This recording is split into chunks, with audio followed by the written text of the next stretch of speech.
Hi, welcome to view point. అందరికీ నమస్కారం. ఇవాళ అసెంబ్లీలో పవన్ కళ్యాణ్ గారు చేసిన వ్యాఖ్యలు సంచలనంగా మారాయి.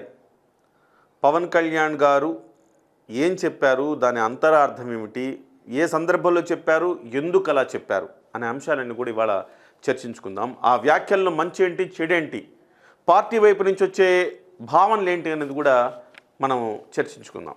ముందుగా పవన్ కళ్యాణ్ గారు ఏమంటున్నారనేది ఏమన్నారనేది ఒక్కసారి మనం చూద్దాం. అయితే ఈ వీడియో పూర్తిగా ఆశాంతం చూడండి. ఇందులో మీ కామెంట్లు కూడా తెలియజేయండి. పవన్ కళ్యాణ్ గారి వ్యాఖ్యల్లో అంతరార్థం ఏమిటి, ఎందుకు అలా మాట్లాడారు, దానివల్ల పార్టీకి వచ్చే లాభ నష్టాలు ఏమిటి అనేది కూడా మీ కామెంట్ల రూపంలో కూడా కింద ఈ వీడియో కింద తెలియజేయండి. ఏదైనా మీకు వీడియో నచ్చితే కనుక 10 మందికి షేర్ చేయండి. ముఖ్యమంత్రి గారికి నేను మాటిస్తున్నాను, గౌరవ సభ్యులందరూ కూడా ఇసుక దోపిడీలు కానీ లేదంటే మేము చేయాల్సిన పనులు ఎప్పటికప్పుడు మీరు మాకు ఆదేశాలు ఇవ్వండి సార్. మా ఆదేశాలు ఇవ్వాలని కోరుకున్నాం అధ్యక్ష. మేము బెల్ట్ షాపులు కానీ మా అందరి బాధ్యత లా అండ్ ఆర్డర్ గురించి మాట్లాడటం, మా మంత్రివర్గంలో ఏ శాఖలు అయితే తీసుకున్నామో ఆ శాఖల్ని సమర్థవంతంగా వారి విజన్కి తగ్గట్టుగా పనిచేయడం అధ్యక్ష. ఇవన్నీ కూడా మేము ఆయన ఏ కళనైతే కన్నారో ఆ కళను నెరవేర్చడానికి, పూర్తి చేయడానికి మేము అందరం సంసిద్ధంగా ఉన్నామని తెలియజేసుకుంటూ, మీరు 5 సంవత్సరాలు కాదు గౌరవ ముఖ్యమంత్రి గారు తెలియజేసిన అధ్యక్ష, మీరు ఇంకొక దశాబ్దం కూడా ఈ రాష్ట్రానికి ముఖ్యమంత్రిగా కొనసాగుతూ మీరు ఇదే స్ఫూర్తిని కొనసాగించాలని, ఇదే మీ ప్రతిభా పాఠవాళ్ళు చూపించాలని మనస్ఫూర్తిగా మేము కోరుకుంటూ ఇది సో ఆయన అన్న మాటలు ఏంటంటే, ఇసుక దోపిడీ అరికట్టే విషయంలో, అలాగే మద్యం మాఫియాని నిలువరించే విషయంలో ఇలాగే కఠినంగా వ్యవహరించండి. మీ బాటలో మేమందరం ప్రయాణం చేస్తాం. ఖచ్చితంగా మీరైతే కళలు కన్నారో ఆ కళలను నెరవేర్చడానికి మా వంతు ప్రయత్నం మేము చేస్తాం. ఇవాళే కాదు, రాబోయే 10 ఏళ్ల పాటు కూడా మీరే ముఖ్యమంత్రిగా ఈ రాష్ట్రానికి ఉండాలని నేను కోరుకుంటున్నాను. ఆ రకమైన భరోసా నేను ఇస్తున్నాను. ఇది ప్రధానంగా పవన్ కళ్యాణ్ గారు మాట్లాడిన అంశం. ఒక్కసారిగా జనసేన పార్టీల్లో ఈ వ్యాఖ్యలు వినగానే ఒక నిస్తేజం, నిస్పృహ, ఒక రకమైన నిరసన గళం, నిర్వేదం ఇలాంటివన్నీ జనసేన శ్రేణుల్లో కనపడ్డాయి. దీనికి సంబంధించి నేను వీడియో చేద్దాం అనుకున్న పవన్ కళ్యాణ్ గారు ఏ రకమైన సందర్భంలో ఈ వ్యాఖ్యలు చేశారనేది మాట్లాడుకుందాం. తర్వాత ఇందులో మంచి ఏంటి, చెడేంటి, పార్టీలో ఎలాంటి ఇబ్బందులు వస్తాయి, రాకుండా ఉండాలంటే ఏం చేయాలని మాట్లాడుకుందాం. ఇందులో ప్రధానమైన పాయింట్స్, ఫస్ట్ పాయింట్ నేను చెప్పదలుచుకుంది ఏంటంటే, ఇది పార్టీ అధ్యక్షుడిగా, జనసేన పార్టీ వ్యక్తిగా పవన్ కళ్యాణ్ గారు ఈ వ్యాఖ్యలు చెయ్యలేదు. ఈ వ్యాఖ్యలు కేవలం ఒక డిప్యూటీ చీఫ్ మినిస్టర్ హోదాలో మాత్రమే పవన్ కళ్యాణ్ గారు చేశారు. ముఖ్యమంత్రి గారు మొదటి పొజిషన్ అయితే, రెండవ పొజిషన్ డిప్యూటీ సీఎం గారు, ఆ తర్వాత కింద మంత్రులు. ఇది రాజ్యాంగబద్ధమైన హైరార్కీ కాదు, కేవలం ఒక సంప్రదాయపరంగా వచ్చే హైరార్కీ. సో పవన్ కళ్యాణ్ గారు మాట్లాడింది ఈ మంత్రివర్గ సహచరులను ఉద్దేశంలో పెట్టుకొని మాట్లాడిన అంశాలు ఇవి. సో ఈ సందర్భంలో మాట్లాడుతూ ఆయన చేసిన వ్యాఖ్యలు. అయితే ఆయన 10 ఏళ్ల పాటు ముఖ్యమంత్రిగా చంద్రబాబునే ఉండమనటానికి ఒకటి రీజను, ఆయన పదవి మీద ఆకాంక్ష, లేకపోతే పదవి లాలస, పదవి వ్యామోహం లేని వ్యక్తి పవన్ కళ్యాణ్ అన్న మాట ఇవాళ కాదు, ప్రతి సందర్భంలో మనం మాట్లాడుకుంటూనే వస్తాం. అలాంటిది మరి నేను ముఖ్యమంత్రి అయితా 5 ఏళ్ల తర్వాత, లేకపోతే 10 ఏళ్ల తర్వాత నేను ముఖ్యమంత్రి అయితా అన్న అంశాలు అక్కడ చర్చకు అవసరం లేదు. అందుకే ఆయన 10 ఏళ్ల పాటు మీరే ఉండండి, ఈ స్ఫూర్తితో పనిచేస్తే, అండర్లైన్ ద వర్డ్, ఇదే స్ఫూర్తితో మీరు పనిచేస్తే 10 ఏళ్ల పాటు మీరు ముఖ్యమంత్రిగా ఉండండి అన్నారు. ఏ రోజు కూడా ఆయన డిప్యూటీ సీఎం అవుతానో, సీఎం అవుతానో అలా అందరూ సీఎం సీఎం సీఎం అని అరుస్తుంటే, సీఎం అనేది కాదు నాకు ముఖ్యం, ఈ రాష్ట్ర శ్రేయస్సు అభివృద్ధి ముఖ్యం అని చెప్పేసి పవన్ కళ్యాణ్ గారు అన్నారు. సో ఆ కోణంలో మనం చూస్తే అసలు పదవీ వ్యామోహం లేని మొట్టమొదటి వ్యక్తి పవన్ కళ్యాణ్ గారు ఈ దేశంలో అని మనం చెప్పుకోవచ్చు. రెండవ అంశం, విజన్తో పనిచేస్తారు చంద్రబాబు నాయుడు గారు. అదే విజన్తో మీరు పనిచేస్తే, ఆ విజనరీ లీడర్షిప్లో మేము ముందుకెళ్ళటానికి ఎలాంటి భేషజాలు లేని ఒక నాయకుడిగా మనం పవన్ కళ్యాణ్ గారిని చెప్పచ్చు. మీతో మేము ఉంటాం ఇదే విజన్తో పనిచేస్తే అని ఒక భరోసా ఇచ్చారని చెప్పాలి. అలాగే ఈ ప్రభుత్వం స్థిరంగా ఉంటుంది అని చెప్పే ఒక ప్రయత్నం చేశారు. ఎందుకు ఈ ప్రయత్నం చేశారు అంటే మొన్న ఇటీవల కాలంలో డిప్యూటీ సీఎంగా హోదాలో ఆయన హోంమంత్రిత్వ శాఖ పనిచేస్తున్న తీరు మీద ఆయన ఆగ్రహం వ్యక్తం చేశారు. ఆ సమయంలో చాలామంది అనుకున్నారు ఈ ప్రభుత్వం వీగిపోద్ది, అంటే ప్రభుత్వం ఉండొచ్చు కానీ పవన్ కళ్యాణ్ గారు తన మద్దతుని ఇలాగే కొనసాగితే విత్డ్రా చేసుకుంటారు, విత్డ్రా చేసుకుంటే రేపు 2029లో విడివిడిగానే పోటీ చేసే అవకాశం ఉంది, ఈ ప్రభుత్వం మళ్ళీ 2029లో రిపీట్ కాకపోవచ్చు అన్న ఒక అంచనాలు వచ్చాయి. ఇప్పటికే ఆంధ్రప్రదేశ్కి పెట్టుబడులు రావట్లా. పెట్టుబడులు రాకపోవటం వల్ల ఆంధ్రప్రదేశ్ అనుకున్నంత స్థాయిలో ముందుకు వెళ్ళలేకపోతా ఉంది. 2014 నుంచి 2019తో మనం పోలిస్తే 2014 నుంచి 19 కాలంలో ప్రభుత్వం ఏర్పడిన మరుసటి రోజు నుంచి కూడా హైదరాబాద్ నుంచి అనేక మంది తరలి వెళ్ళారు, తెలంగాణ నుంచి అనేక మంది తరలి వెళ్ళారు, ఇతర దేశాల నుంచి ఇతర రాష్ట్రాల నుంచి కూడా చాలామంది ఆంధ్రప్రదేశ్లో పెట్టుబడులు పెట్టడానికి ముందుకు వచ్చారు. ఏం జరిగింది? సర్వనాశనం జరిగింది. ఎందుకంటే 2019లో జగన్మోహన్ రెడ్డి రావడంతో అప్పటి వరకు జీవన పర్యంతం కష్టపడి రూపాయి కూడబెట్టి సంపాదించిన సొమ్ము 25 లక్షలు అంటారా, కోటి రూపాయలు అంటారా, 10 కోట్ల, 100 కోట్ల, 1000 కోట్ల తీసుకొచ్చి ఆడబెట్టారు. కానీ నెక్స్ట్ జగన్మోహన్ రెడ్డి అనే ఒక అరాచక శక్తి వచ్చి ఆ రాష్ట్రాన్ని కబళించింది. అనేక మంది మళ్ళీ జీరోకి పడిపోయారు. ఆ అనుభవాల దృష్ట్యా మళ్ళీ ఇక్కడికి వస్తే మళ్ళీ మనం ఇబ్బంది పడతామా అన్న ఆలోచిస్తున్న తరుణంలో పవన్ కళ్యాణ్ గారు హోంమంత్రిత్వ శాఖ మీద చేసిన వ్యాఖ్యలు ఇవాళ కాకపోతే రేపైనా కానీ ఈ ప్రభుత్వం ఉండే అవకాశం లేదు, వీళ్ళిద్దరు కలిసి ఉండే అవకాశం లేదు అన్న మాటలైతే ఈ ఇన్వెస్ట్మెంట్ చేసే వర్గాల్లో వినిపించాయి.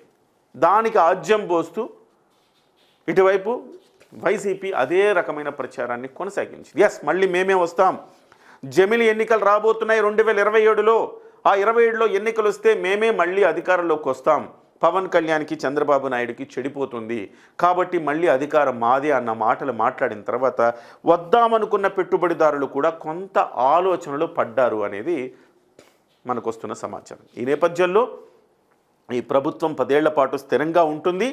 డెఫినెట్గా ఈ ప్రభుత్వమే రాబోయే రోజుల్లో చంద్రబాబు నాయుడు గారికి ఒక ఇమేజ్ ఉంది. మనం అవునన్నా కాదన్నా చంద్రబాబు నాయుడు గారికి పెట్టుబడులను ఆకర్షించే ఒక బ్రాండ్ ఇమేజ్ చంద్రబాబు గారికి ఉంది. ఆయన గతంలో చేసిన పరిపాలనలో కావచ్చు, 2014 నుంచి 19 కావచ్చు, విజనరీ లీడరు కాబట్టి ఖచ్చితంగా పెట్టుబడులు ఆయన అక్కడ పెట్టుబడి పెడితే 10 అవుతుందన్న ఒక బ్రాండ్ ఇమేజ్ ఆయనకు ఉండటం వల్ల ఆయన్నే విజనరీ లీడరు, పెట్టుబడులకు ఆకర్షించే వ్యక్తి కాబట్టి ఆయన్ని ఫోకస్ చేయటం అనే లక్ష్యంతో పవన్ కళ్యాణ్ గారు మాట్లాడిన మాటలు ఇవి. భరోసా ఇస్తున్నాము, ఈయనే ముఖ్యమంత్రిగా ఉంటారు రండి రాష్ట్రాలకు అని చెప్పి చెప్పకనే నర్మగర్భంగా చంద్రబాబు నాయుడు గారిని ఫోకస్ చేస్తూ పవన్ కళ్యాణ్ గారు చేసిన వ్యాఖ్యలుగా మనం భావించాలి. అంతే తప్ప వీటిని నేను సీఎం అవను, సీఎం ఇక ఆయనే, ఎప్పటికీ ఆయనే అన్న మాటలు ఆ రకమైన కోణంలో మనం తీసుకోకూడదు. ఎందుకు తీసుకోకూడదో చెప్తా.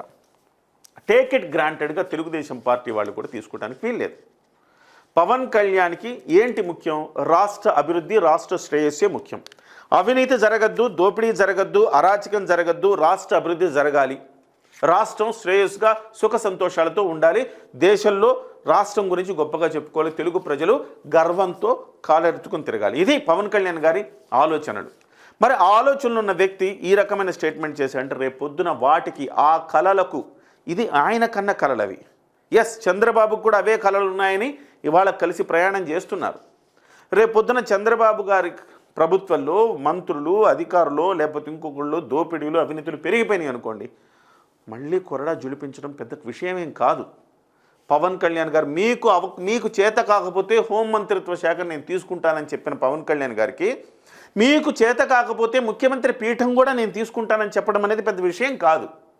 రాష్ట్ర అభివృద్ధికి ఎప్పుడైతే విఘాతం కలిగిందో, శాంతి భద్రతలకు ఎప్పుడైతే విఘాతం కలిగిందో అప్పుడు ఖచ్చితంగా రాష్ట్ర పగ్గాలు చేపట్టడానికి పవన్ కళ్యాణ్ గారు ముందుకొస్తారు. ఇది టేక్ ఇట్ గ్రాంటెడ్ స్టేట్మెంట్ కాదు అనేది మరొకసారి చెప్తా ఉన్నా. సరే, ఇదంతా బాగుందండి, చాలా చక్కగా చెప్పారు. పవన్ కళ్యాణ్ గారి ఉద్దేశాలు మంచివే. ఈ ఉద్దేశాలతో ఆయన చేసిన స్టేట్మెంట్ని మనం అర్థం చేసుకోగలం. పండితులు అర్థం చేసుకోగలుగుతారు, చదువుకున్న వాళ్ళు అర్థం చేసుకోగలుగుతారు, మేధో సంపత్తి ఉన్న వాళ్ళు అర్థం చేసుకోగలుగుతారు. కానీ పామరుల పరిస్థితి ఏంటి, ఒక కామన్ మ్యాన్ పరిస్థితి ఏంటి, అర్థం చేసుకోగలుగుతాడు ఈ వ్యాఖ్యల్ని? అర్థం చేసుకోలేడు. ఒక విషయం ఈ సందర్భంగా నేను గుర్తు చేయాలనుకుంటున్నా. ఆశ మనిషిని బతికించేది ఆశ. ఆ ఆశ లేకపోతే మనిషి బతకటం కష్టం. ఎస్, ఇవాళ నేను 1,00,000 రూపాయలు సంపాదిస్తున్నా. ఎస్, భవిష్యత్తులో నెలకు ఒక 5 లక్షలను సంపాదిస్తా కదా. నా కొడుకు కూతురిని బాగా చదివించుకుంటా, ఖచ్చితంగా నేను ఇంకా అభివృద్ధి చెందుతా అని అనుకుంటాడు. ఉదాహరణ తీసుకుంటా, నా ఛానలే తీసుకుంటా. నా ఛానల్ని నేను కిరణ్ టీవీ, సుమన్ టీవీనే బాగా చేస్తుంది, సుమన్ టీవీని ఎప్పటికీ టాప్లో ఉండాలి, సుమన్ టీవీనే టాప్ 10లో ఉండాలి అని నేను కోరుకున్నాను అనుకోండి. మరి నా ఛానల్లో పనిచేసేవాడు ఎందుకు పనిచేస్తాడు? నేను ఒక కళ కనాలి కదా. కిరణ్ టీవీ టాప్ 1లోకి రాబోతా ఉంది. ఖచ్చితంగా 2029లో 9 వరకు టార్గెట్ పెట్టుకుంటే కిరణ్ టీవీ టాప్ రేటెడ్లో ఉంటుంది. నెంబర్ 1 ఛానల్ కిరణ్ టీవీ అవుతుంది అని నేను ఘంటాపదంగా నేను నమ్మినప్పుడు, నేను నమ్మేలా నా ఎంప్లాయీస్కి నేను చెప్పినప్పుడే నా ఎంప్లాయీస్ నా దగ్గర పనిచేస్తారు. లేకపోతే సుమన్ టీవీ పనిచేస్తుంది, సుమన్ టీవీ నెంబర్ 1 అని చెప్తే సుమన్ టీవీకి వెళ్ళడానికే కదా ప్రయత్నం చేస్తారు ఎవరైనా. కిరణ్ టీవీలు ఎందుకు ఉంటారు? కాబట్టి నేను చెప్పేది ఏంటంటే, ఆశ, మనిషికి ఒక ఆశ ఉండాలి. నువ్వు ఇంతే సంపాదిస్తావు, నీ జీవితం మొత్తం కూడా నువ్వు ఎగిరెగిరిదించినా నువ్వు 1,00,000 రూపాయలు సంపాదించగలుగుతావు. ఇంతకు మించి నీ జీవనం అలా సాగడమే తప్ప నీకు అంతకు మించి ఏమీ జరగదని చెప్పేసామనుకోండి, దేవుడు ప్రత్యక్షమే ఇలా చెప్పేశాడు అనుకోండి, అప్పుడేముంటే ఏం చేస్తామని మనం ఏం చేసినా ఇంతే కదా అని ఆశ చచ్చిపోతుంది. ఆశ చచ్చిపోయినప్పుడు అభివృద్ధి ఉండదు, మనిషి ఉండడు, పని ఉండదు. కాబట్టి ఆశ చచ్చిపోయే స్టేట్మెంట్లు ఎప్పుడు చేయకూడదు. సరే, చంద్రబాబు నాయుడు గారు కలలు కన్నారు, బాగానే ఉంది. ఆయన కలలను సాకారం చేయడానికి చాలామంది ఉన్నారు. పవన్ కళ్యాణ్ గారు అవసరం లేదు. చంద్రబాబు నాయుడు గారి పరిపాలన చూసేశారు, జగన్మోహన్ రెడ్డి గారి పరిపాలన చూసేశారు. ఇవాళ పవన్ కళ్యాణ్ గారిని చూడాలనుకుంటున్నారు జనం. అందుకే కదా ఇంత ట్రెమెండస్ మెజారిటీలతో గెలిపించారు. పవన్ కళ్యాణ్ గారి కలలను నెరవేర్చడానికి జనం ఉన్నారు.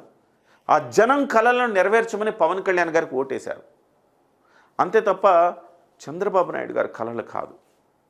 ఎస్, చంద్రబాబు నాయుడు గారు 14 ఏళ్ళు ముఖ్యమంత్రిగా చూశారు. అలాంటప్పుడు మళ్ళీ ఎందుకు ఓడించారు చంద్రబాబు నాయుడు గారిని? ఎందుకు ఓడించారంటే, చంద్రబాబు నాయుడు గారి ప్రభుత్వంలో కొన్ని ఫ్లాస్ ఉన్నాయి, వాటి వల్ల ఆయన ఓడించారు. ఇప్పుడు పవన్ కళ్యాణ్ గారు వచ్చారు కదా, కొత్త తరహాలో ప్రభుత్వం ఉండాలి. మొన్నటికి మొన్న మీరు హోంమంత్రిత్వ శాఖ మీద వ్యాఖ్యలు చేసినప్పుడు పవన్ కళ్యాణ్ గారు చాలా పాజిటివ్ రెస్పాన్స్ వచ్చింది. తెలుగుదేశం శ్రేణుల నుంచి కూడా పాజిటివ్ రెస్పాన్స్ వచ్చింది. ఎస్, ప్రభుత్వం నిమ్మకు నీరెత్తినట్టుంది, ఇలా కాదు కదా మనం ఊహించింది అని.